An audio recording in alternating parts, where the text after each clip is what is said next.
My mother called me at 7:42 in the morning on Tuesday the 14th of March. She spoke with the same voice she used to order bread on Sundays. We sold your grandmother's bakery. We signed yesterday. The money is for Valeria's BMW. It's only fair because you've always been the strong one and your sister needs a good start in her new life. That's exactly what she said. I have it recorded. For the past 11 months I had been recording all her calls on the advice of my lawyer. My name is Elena Vargas. I am 34 years old. I am a certified public accountant in Bogotá and the eldest granddaughter of Rosa Vargas. The woman who for 47 years woke up at 4 in the morning to knead bread in a 38 square meter shop on Street 63 with Carrera 17. Local 2B with a 1998 Salva oven that still worked better than the new ones. My mother called me triumphant. She thought she had won. I want you to know what happened when my mother told me the exact address of the notary where they had supposedly signed. I opened the bottom drawer of my desk, took out a blue Norma folder with 73 numbered pages, and sat down to wait. Before I tell you what document number 47 in that folder said, the one I handed to my mother 14 hours later in her living room. In the presence of my father Don Javier Vargas, my sister Valeria who is 28, her boyfriend Sebastian, and my uncle Mateo. Subscribe, like, and tell me in the comments, if your parents sold without permission the only property of your deceased grandmother to gift a luxury car to your favorite sister. Would you stay silent to keep the peace or would you open the blue folder? Because what happened next changed everything. This is how I got there. I grew up in a 2-story house in the Cedritos neighborhood of Bogotá, where Sunday lunch was served at 1:15 in the afternoon sharp. Not a minute later, because my mother Beatriz Vargas said that in this family we are not informal like the neighbors. There were 4 of us. My father Don Javier Vargas, a retired civil engineer, my mother, a teacher of etiquette at a private school, Valeria, the younger one, the pretty one, the one who appeared in the yearbook 3 years in a row, and me. In my house there were written rules and unwritten rules. The written ones were stuck on the refrigerator with a magnet. No eating in the bedrooms. No answering calls at the table. Ask permission to go out. The unwritten ones were more important. Valeria could come home late. I could not. Valeria could fail subjects. I could not. Valeria could ask for money. I had to earn it. You are the strong one, Elena, my mother would say every time I asked why. Your sister is more sensitive. She said it 162 times. I counted them from the age of 12 in a red notebook. The only person in my family who truly saw me was my grandmother Rosa.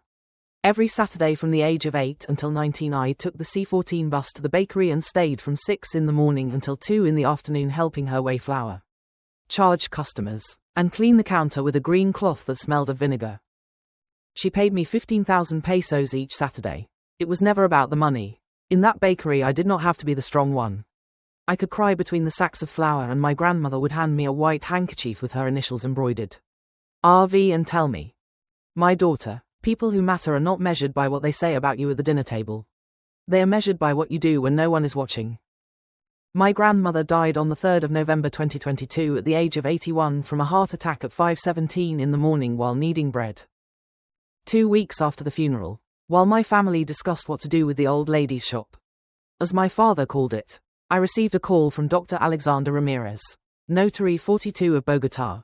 It was a Tuesday, the 22nd of November. It was raining. I was in my office on the 14th floor, window facing north. Dr. Ramirez was 68 years old, wore wool ties even when it was hot, and had been my grandmother's friend since 1987. He asked me to come to his office on Street 72 at 3 in the afternoon. When I arrived he had me sit in a brown leather chair, served me coffee in a cup that said Notary 42, and handed me a manila envelope sealed with red wax. Inside was a public deed, number 3847, dated the 15th of August 2021, signed by my grandmother Rosa Vargas with witnesses and registered under Property Folio 50C1872643. The bakery, the shop, the 38 square meter lot, everything. She had transferred it to me 15 months before she died. Only to me, without anyone in my family knowing. Inside there was also a handwritten letter on lined paper in her trembling handwriting. The letter said, Elena, my daughter, if you are reading this it is because I am already gone. Do not tell them anything yet. Wait, you will know when. I raised you in this bakery and I know who you are. Your mother, no. Keep the deed. Keep this letter and when the day comes, do me the favor of reminding everyone who Rosa Vargas was. With love, your grandmother. I folded the letter, put it away, and said nothing. The first round was on the 18th of December 2022 at the Christmas lunch with tamales and lekona. My father raised his glass of red wine and announced in front of 12 people that the family had decided to sell my grandmother's shop to invest in Valeria's future. My sister, sitting next to her boyfriend Sebastian, smiled as if she had been given a prize. I asked with the calmest voice I could manage, "And when was I consulted?" My mother answered, "Elena, don't be difficult. You earn well, your sister needs support." I said, "I am not being difficult. I am asking," and I served myself more rice. The second round was on the 11th of February 2023. My father asked me to meet him at a cafe on Street 93. Back table, 4 in the afternoon. He arrived with a folder and told me the family had found a buyer. A gentleman named Victor Lang, who would pay 420 million pesos for the shop. He offered me 15 million so there would be no problems. 15 out of 420. I smiled, told him I would think about it, and paid for my own coffee. When I left, I called my lawyer Sofia Reyes and said, "We begin." The third round was on the 29th of July 2023. My mother showed up at my apartment unannounced with my Aunt Lucia, the eldest sister of my father, the moral authority of the family. They sat in my living room and my aunt said, "Elena, this is not just yours. This belongs to the family. Your grandmother would have wanted unity." I answered, "My grandmother told me exactly what she wanted in writing." My mother turned pale. She did not ask questions. They left after 9 minutes. The fourth round was a call on the 6th of January 2024 at 10:47 at night. My mother, crying, told me that Valeria was depressed, that she needed a new car to feel better, that the BMW Series 3 at the dealership on 127th Street cost 180 million. If I did not give in, she was going to have a daughter in the clinic. I told her, "Mom, Valeria's mental health is not fixed with a BMW." She hung up. I did not answer any more calls for 3 weeks. Then came Tuesday the 14th of March 2024, 7:42 in the morning. The call, "We sold your grandmother's bakery." I hung up. I poured myself coffee. I called Sofia. At 9:30 that same night I entered my parents' house in Cedritos. The door was open. In the living room were the 6 of them, my mother, my father, Valeria, Sebastian, my uncle Mateo, and my Aunt Lucia. On the dining table there was a bottle of Moet champagne, 6 glasses, and the keys to a white BMW 320i with a red bow. I stood at the entrance. No one greeted me. My mother said, "Elena, how good that you came. We already signed. This is final." I opened the blue folder, took out 3 documents, and placed them on the table over the red bow. First, the public deed number 3847 of the 15th of August 2021. The transfer of the bakery to my name, registered in the Public Instruments Office for 31 months. Second, the updated Certificate of Tradition and Freedom issued on the 13th of March 2024 at 4:18 in the afternoon. Folio 50C1872643. Sole owner, Elena Vargas. Identification number 120784539. Third, a copy of the criminal complaint for aggravated fraud filed that same afternoon at 5:02. Criminal News number 1100160000004924000431. Against the sellers, my parents, and the supposed buyer Mr. Victor Lang, who had delivered 420 million pesos for a property that never belonged to them. My father stood up, read it, and sat down again very slowly. My mother said in a broken voice, "This has to be a mistake."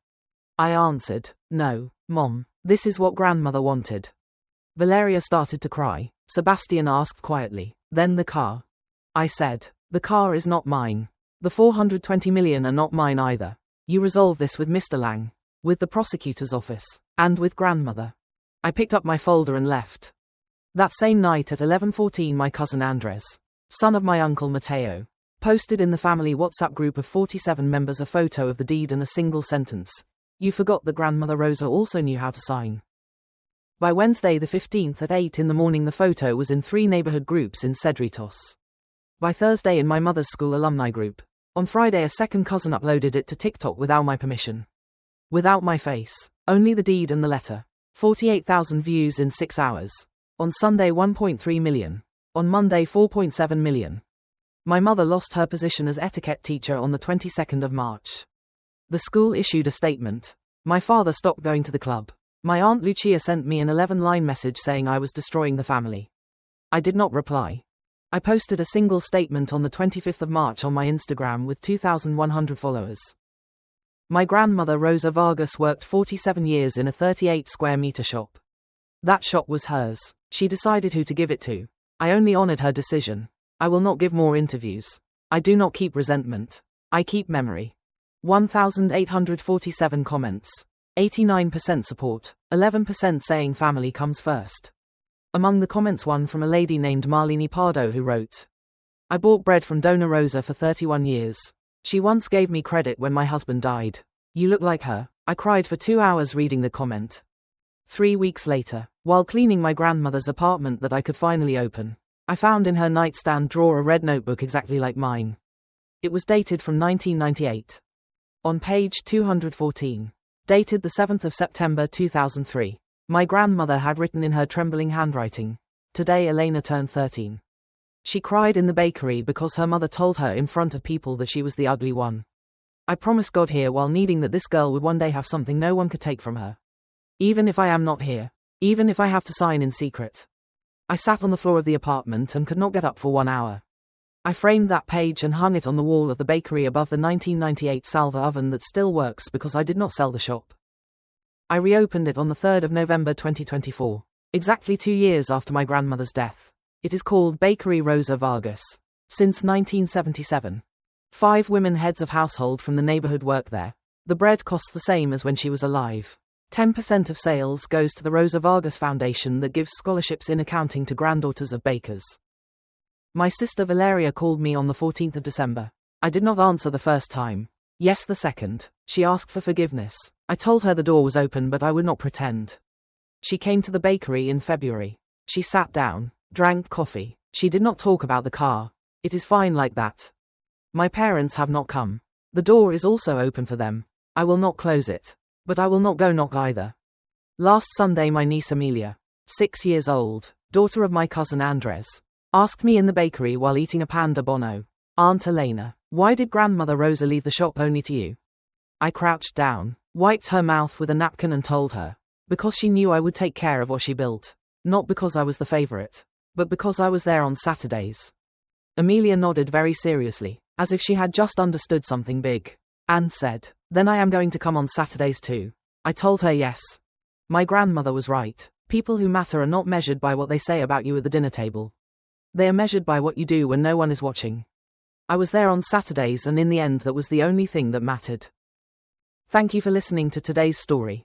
Don't forget to like, share, and subscribe to support the channel. See you in the next story.